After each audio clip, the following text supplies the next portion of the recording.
Cristo.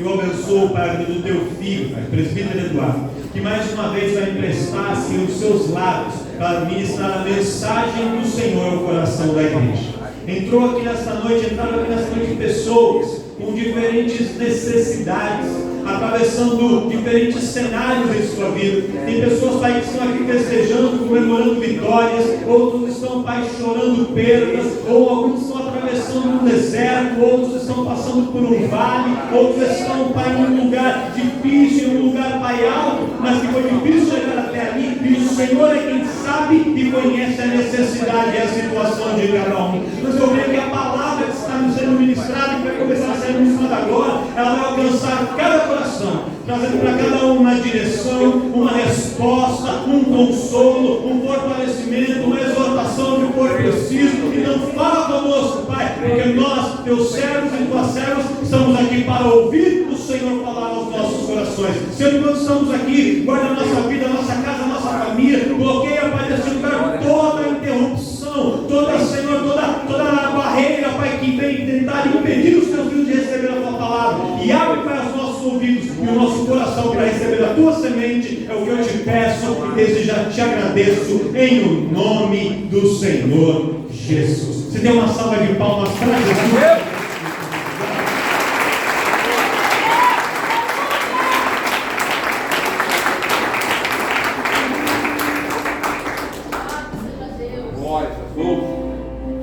Glória a Deus.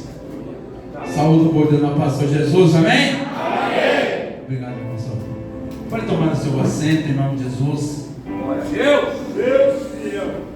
Às vezes eu estou em casa e falo, poxa, só é 2 cultos por semana, e dá uma saudade de estar todos os dias na casa do Senhor. Glória a Deus. E Deus ministra no meu coração e falava, filho, enquanto você não pode ir até a minha casa, vai lendo a palavra, vai estudando, vai meditando, que eu também me faço presente na sua casa. Mas o que é verdade é que dá vontade de estar todas as noites cultuando, adorando. Que coisa maravilhosa. Quando eu cheguei aqui, eu já vi o presbítero Luciano adorando ao Senhor, orando pelo povo, intercedendo. Eu já fui sentindo a presença de Deus, porque uma igreja que ora, uma igreja que dobra o joelho, a presença de Deus na casa do Senhor. Mas é necessário nós levantarmos o clamor e adorar aquele que te escolheu, que te chamou para estar aqui nessa noite, para voltar ao coração e sair daqui cheio, transformado do poder da palavra de Deus. Amém? Abra comigo em três a nossa tempo, o Evangelho de Marcos, capítulo 2. Um texto bastante conhecido. Evangelho de Marcos, capítulo 2. Vamos ler a partir do verso 1. Todos encontraram, amém? Quem não achou, acompanhe três aqui no Data Show, em nome de Jesus. O paralítico de Cafarnaum. E alguns dias depois, entrou outra vez em Cafarnaum, e soube que estava em casa. E logo se ajuntaram tantos que nem ainda nos lugares junto à porta eles cabiam, e anunciava-lhe a palavra. E vieram ter com ele, e conduziu para o paralítico, trazendo por 4. E não podendo se aproximar dele, por causa da multidão, descobriram o telhado, onde estava, e fazendo um buraco, baixaram o leito que jazia o paralítico. Verso 5. E Jesus, vendo a fé, disse ao paralítico: Filho, perdoados estão os teus pecados. E estava ali assentado algum dos escribas, que razoava em seu coração, dizendo: Por que disse este assim, blasfêmia? Quem pode perdoar pecado, senão a Deus? E Jesus, conhecendo logo em seu espírito que assim razoava entre si, dizia: Por que razoais sobre essas coisas em vossos corações? Qual é mais fácil? Diz ao paralítico: estão perdoados os teus pecados? Ou diz, levanta e toma o teu leito e anda? Verso 10. Ora, para saibais que o Filho do Homem tem na terra poder para perdoar pecado. E disse ao paralítico: a ti te digo, levanta-te, toma o teu leito e vai para a tua casa. Verso 2. Ele levantou-se, tomando logo o leito, saiu em presença de todos, de sorte que todos se admirava, glorificava a Deus, dizendo: nunca tal vimos. Ou seja, o povo se maravilhou naquele momento. Esse texto, como eu dizia, é um texto bastante conhecido da igreja, mas que de 2, 3 anos para cá, eu venho tentando ministrar, estudando esse texto, mas a verdade é que de um ano para cá, essa palavra foi enraizando no meu coração, e toda vez que eu queria ministrar, toda vez que eu queria falar, e aí tinha outro pregador e ministrava, mas Deus falava no meu coração: filho, é no meu tempo, é na hora que eu quero, no momento que eu quero. E aí eu fui entendendo que tem momento da palavra que os pregadores não pregam muitas das vezes, não é porque você não está preparado, porque não é também o tempo de Deus. É bem verdade, é que tem um momento também que o pregador não está preparado, mas Deus, Ele vai nos capacitando, Ele vai nos abençoando, Ele vai abrindo o nosso entendimento espiritual, e aí chega o momento de Deus abrir a nossa boca e tirar do nosso coração aquilo que nós alimentamos, que é a sua santa palavra. E aí eu fui entendendo. É bem verdade, é que o Evangelho de Marcos, ele é bastante conhecido, o primeiro evangelho a ser ministrado. Sabemos nós que Marcos, ele era filho de Maria, uma discípula de Jesus, uma viúva de boas condições.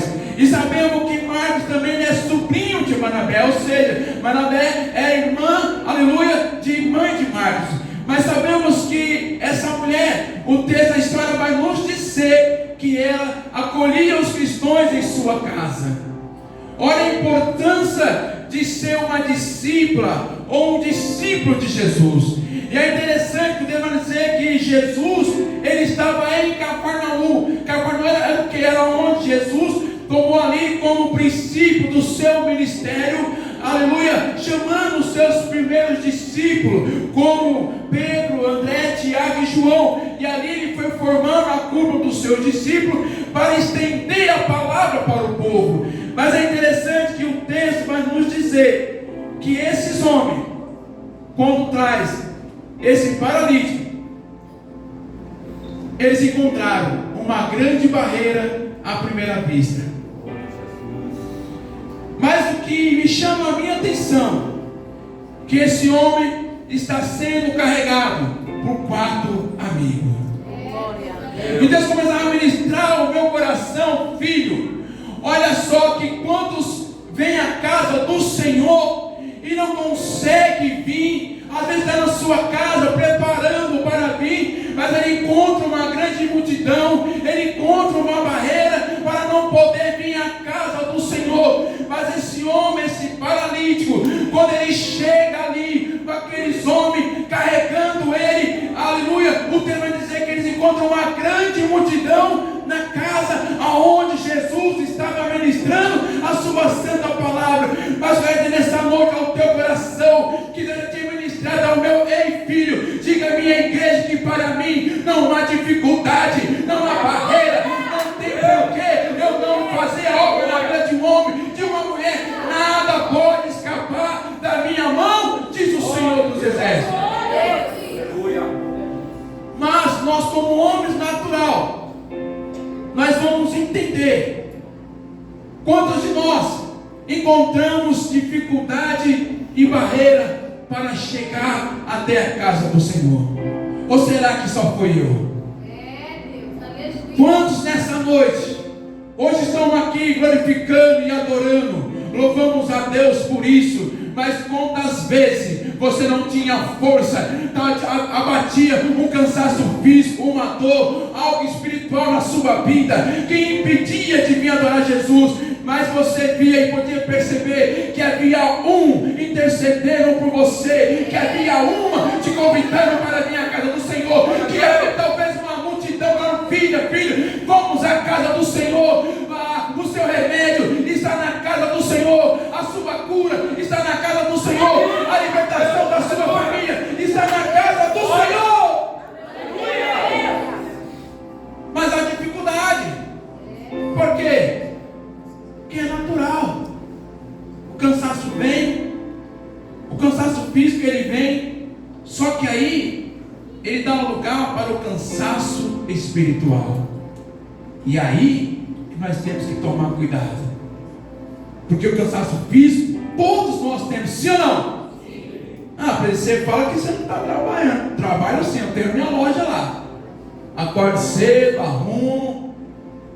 Aí de vez em quando eu passo almoço, também já está pronto, né? Então assim, mas cansa. Mas essas coisas não pode abater a minha e a sua vida. Aleluia! Por quê, igreja? Porque quando você está com cansaço físico, há muitos com cansaço espiritual num leito, como esse homem estava.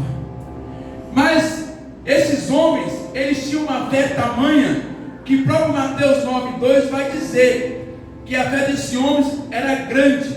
Uma fé, aleluia, que eles criam que poderia levar esse homem. Mas ele chega, qual é o cenário? A multidão na porta. Oh, Deus. Ei, quantos impediram você de vir adorar o Senhor? Para que você vai lá hoje? Para que você vai adorar o Senhor? Ei, deixa eu te falar uma coisa. No começo do meu ministério, quantas vezes não é que falaram para mim? Eu ouvia. Se eu soubesse que era ele pregar, eu não ia no culto. Se eu soubesse que era o Eduardo, eu não ia ao culto. Mas tudo isso afligia minha alma, batia o meu coração. Mas todavia eu ia adorar o Senhor de qualquer maneira, porque eu sabia, eu cria que era Ele que me dava a resposta, era Ele que me dava a cura, era Ele que me dava a igreja. Não ouve o que as pessoas dizem sobre o seu respeito, não ouve ao mundo, ouve a voz de Deus, ouve a voz de Cristo. Deus. Fala, Deus. Quantos já ouviram palavra? Vai fazer o que lá? Que o diga eu, que minha esposa se converteu primeiro. Ela chegava, pô, mulher, pô, achei que você ia chegar me abençoando. Só que as trevas, a luta era tão grande que ela chegava do culto e não havia paz. Por quê? Pergunta: por quê, meu filho? Porque muitas vezes ela estava sozinha. E aí você não entende o processo do teu irmão, você não entende o processo da tua irmã, porque muitas vezes eles estão sozinhos. Mas não foi na igreja? Sim, mas tem uma coisa que chama a minha atenção, que a igreja ela precisa de Deus, mas a igreja também precisa das pessoas. Ei, não abandona o teu amigo, não abandona o teu irmão. Deus tem poder para todas as coisas, mas tem momento na vida da sua vida que vai ser uma mão amiga que vai te levar para o lugar aonde Deus te chamou. É uma mão amiga que às vezes eu e você precisa, porque nós somos pecadores. Mas a fé desse homem era tão grande. E eu faço uma pergunta para a igreja nessa noite: qual é o tamanho da sua fé nessa noite? Qual é o tamanho da tua fé?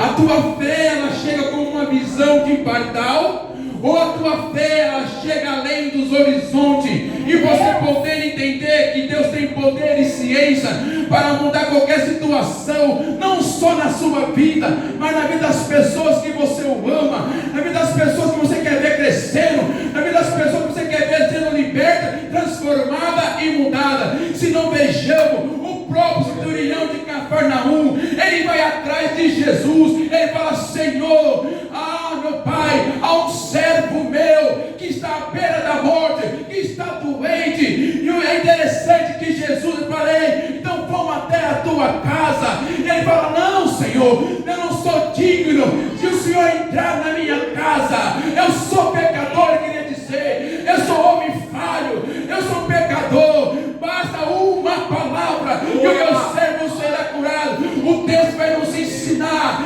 que Jesus olhou e falou: a fé desse homem é tão grande que eu nunca tinha visto uma fé tão grande como a desse homem. Mas não era para ele, era para o teu servo, para o teu criado. E chegando lá, ele foi curado. Então, seja, qual é o tamanho da sua fé nessa noite?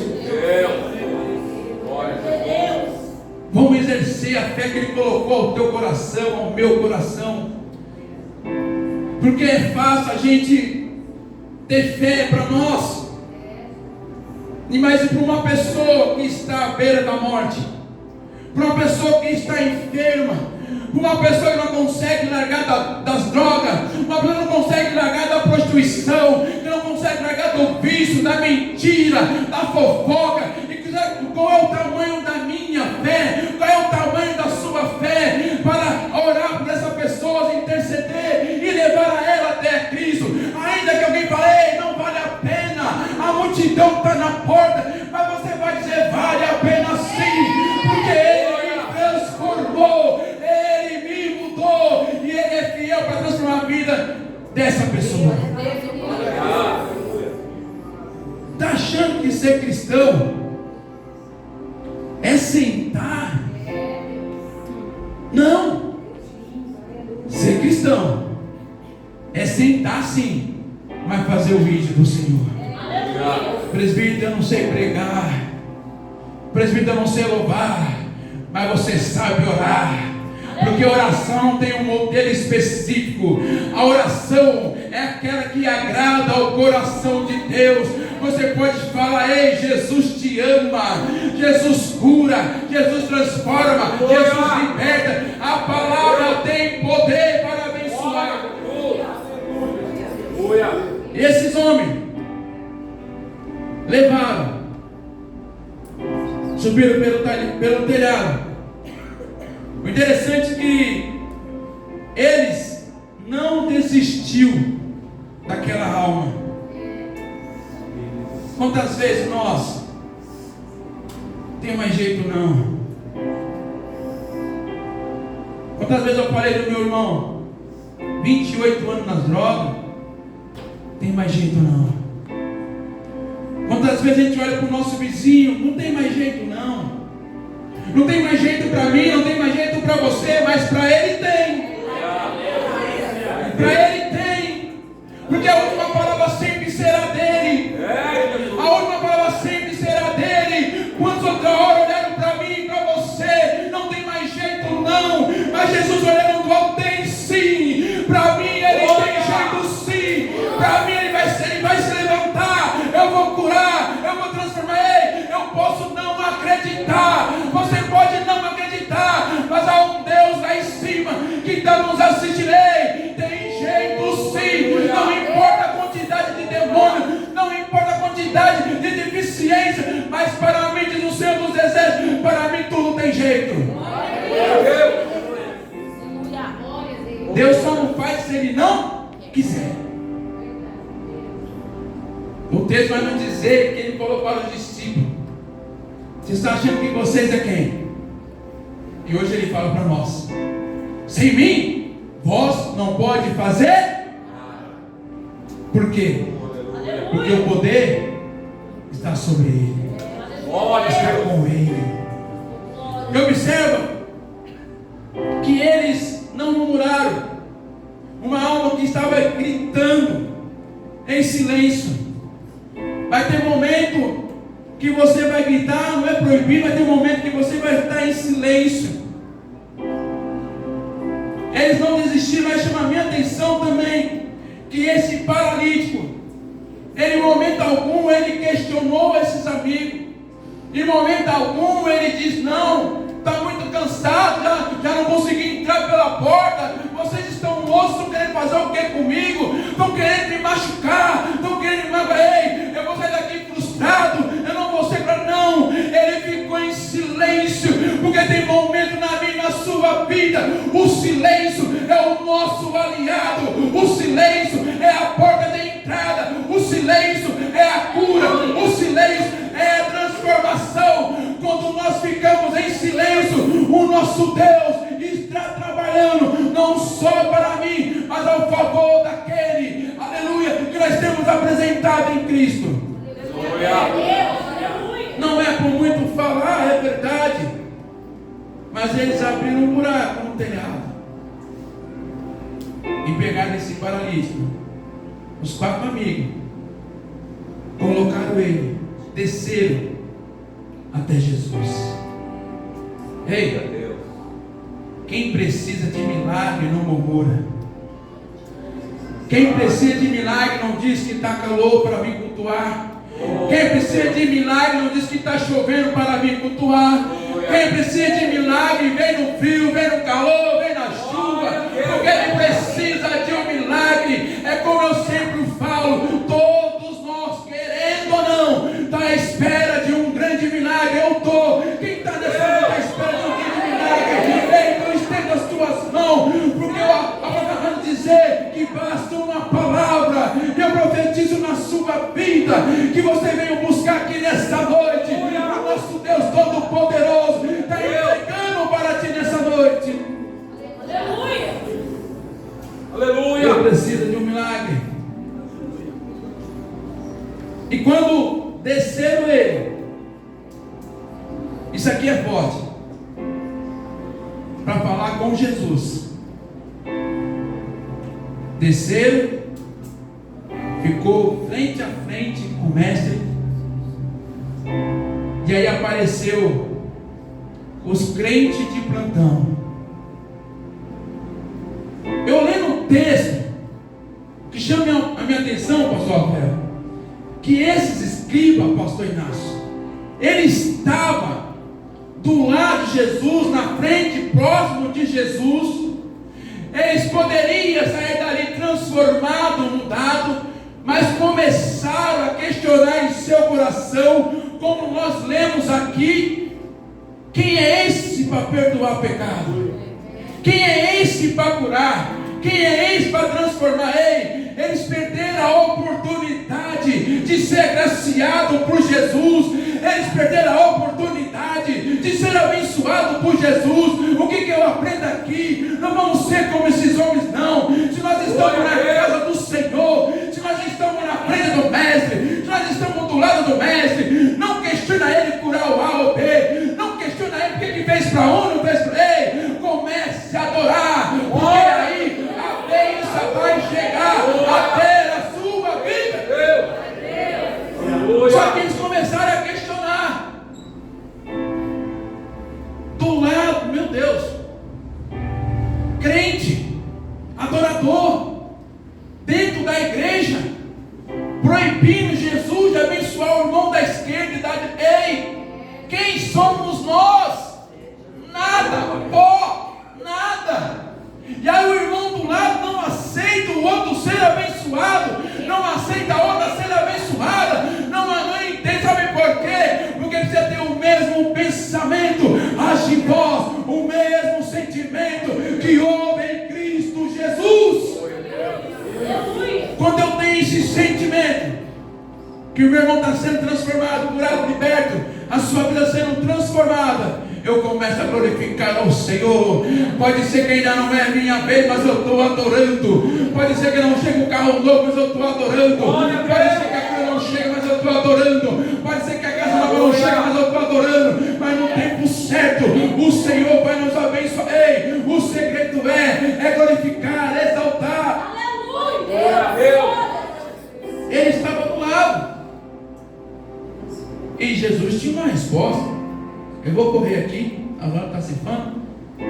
Qual é mais fácil? Dizer ao paralítico: seus pecados estão perdoados?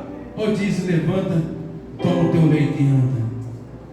Porque Jesus, para fazer algo na nossas vidas, Ele precisa entrar aqui primeiro. Ele vai entrar dentro do nosso coração, vai na raiz, vai pegar, vai arrancar o que precisa ser arrancado. Porque Deus, Ele jamais vai abençoar alguém. Aí eu entendo dessa forma: alguém com mágoa no coração, alguém com rancor, ainda que venha algo sobre a mão dessa pessoa, ela não vai ser feliz. Sabe por quê? Porque precisa ser tratado dentro primeiro. Quando ele trata dentro, eu posso ter 100, eu glorifico, eu posso ter 1000, eu glorifico. O que importa é glorificar ao Senhor e sentir a paz de espírito, que nada e nem ninguém pode arrancar da sua vida, a não ser você mesmo. Glória a Deus. Essa é a diferença. Vou correr. Sabe o que é interessante? Deus me levava para 2 Coríntios capítulo 13, verso 13, que é a bênção apostólica. A graça do Senhor Jesus Cristo, o amor de Deus, a comunhão do Espírito Santo esteja com todos. Amém. Eu comecei a meditar a bênção desse homem. Estava no final do culto. Tem momento que Jesus já vai abençoar você saindo da sua casa. Sim ou não? Quem crê que é dessa maneira? Tem momento que Deus vai abençoar você no seu trabalho. Sim ou não? Tem momento que Deus já quer abençoar você na sua casa. Sim ou não? Tem momento que Deus já abençoou você no caminho para a igreja. Mas tem momento que Deus vai abençoar no final do culto. E que entenda aqui que a bênção apostólica, ela é primordial na minha e na sua vida. Só se for uma necessidade muito grande para você sair antes de acabar o culto. Mas não saia, porque a bênção apostólica, ela é fiel na minha e na sua vida. E é interessante que Jesus curou esse homem por completo: alma, corpo e espírito, porque ele precisava ser transformado. A gente só vai ser salvo se for totalmente transformado e fazer o íntimo do Senhor. A transformação não é um culto, a transformação não é um momento de louvor, a transformação é todos os dias na minha vida até que Ele venha. A transformação é as pessoas olhar para mim, olhar para você. Lá vai uma mulher de Deus, lá vai um homem de Deus, lá vai um homem de caráter, uma mulher de caráter. Essa é a verdadeira transformação de um cristão. Se não vejamos, quando cataram Estevão, levaram ele para o julgamento, o texto diz que já não viram mais o jovem Estevão, mas viram a face de Deus. O próprio Deus, aleluia, o protegeu Estevão. E essa é a diferença. Mas eu quero finalizar aqui. 3 tipos de grupo que Deus colocou aqui para mim, apresentando. O primeiro grupo,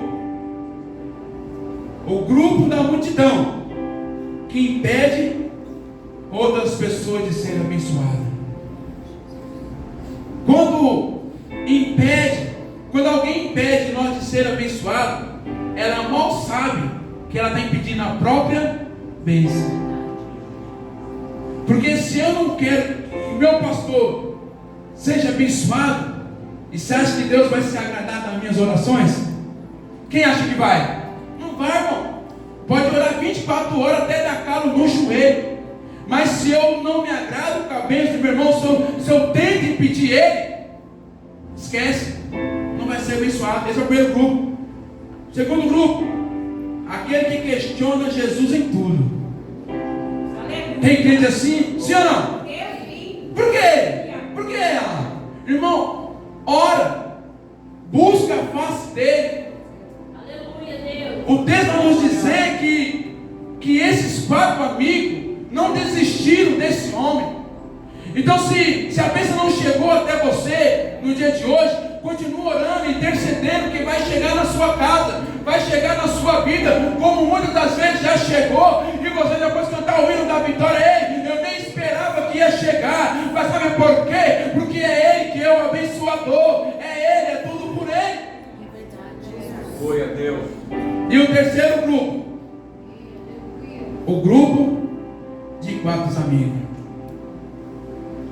Está na hora, e Deus falou no meu coração em casa e mandou transmitir a igreja. Está na hora da gente ser amigo de verdade. Amigos fiéis, amigo verdadeiro. Amigos que... Amigo verdadeiro não é aquele que fica toda hora na sua casa, não.